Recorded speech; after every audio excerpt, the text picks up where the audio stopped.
Today we have Senate File 2597 in front of the committee.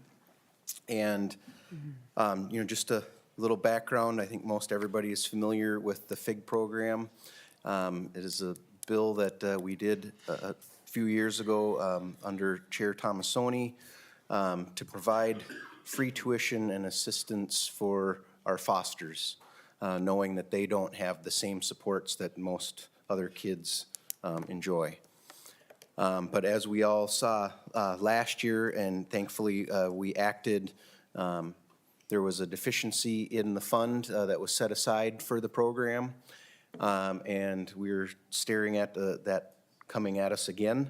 And one of the ways that we're trying to get at preventing this out into the future is by establishing this special revenue account for the program. It doesn't solve everything, but we believe it is one step to trying to make this improvement so that they're not coming back year after year after year hoping to get the funding that we've promised them. So with that, I would turn it over to my testifier.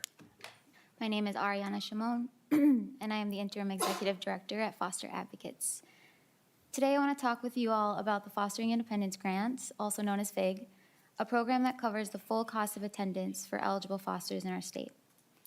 You all have heard powerful stories about FIG over the years, and now you have a more unique proposal to consider today. And that's why FIG is in fact so special that it deserves a special revenue fund.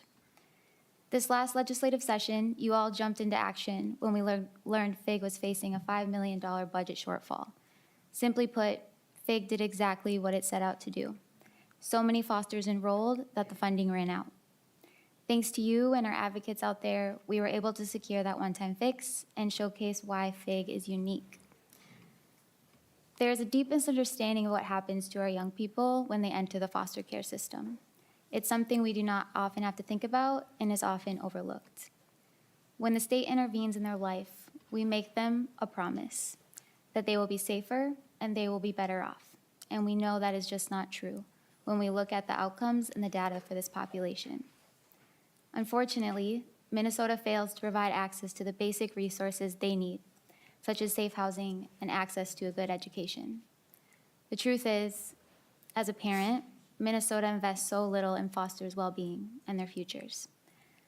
I have been incredibly humbled, though, in my role at Foster Advocates, to hear from community partners, colleges, and fosters about how transformative FIG has been for them. But currently, the Office of Higher Education projects we will need $8.1 million total to cover FIG recipients for the next academic year alone. We already know we are short $3.7 million for next year. And if we do not meet that increase this session, we anticipate 45% of current students will be waitlisted. 45%. That is nearly 300 students who the state promised a better future. Unfortunately, what we are up against is a math problem. It's heavy to be here again, 1 year later, facing another shortfall. Our community and staff are already bracing for the difficult conversations that lie ahead. FIG has provided fosters an opportunity for an education and an opportunity to create real stability in their lives. FIG is a true investment. It's the biggest investment that we as a state have made in fosters and their futures. And I don't know about you, but that sounds pretty damn special to me. In this work, it is easy to get caught up in all the failures and the problems with our systems because the positives are not easy to find. But when you're able to find one like FIG, it is critical that we protect it and we see it through. Of all the promises we have broken for fosters as a state, this is one we can find a way to keep. Creating a special revenue fund is really about the completion of work. We hope this is the last step and FIG will be preserved and made whole. We hope we don't all have to keep having these conversations year after year. And we hope after this session, we can finish the job. And we hope you will support Senate File 2597. Thank you again for the opportunity to speak and for your support over the years. We're always a resource to you all. Thank you.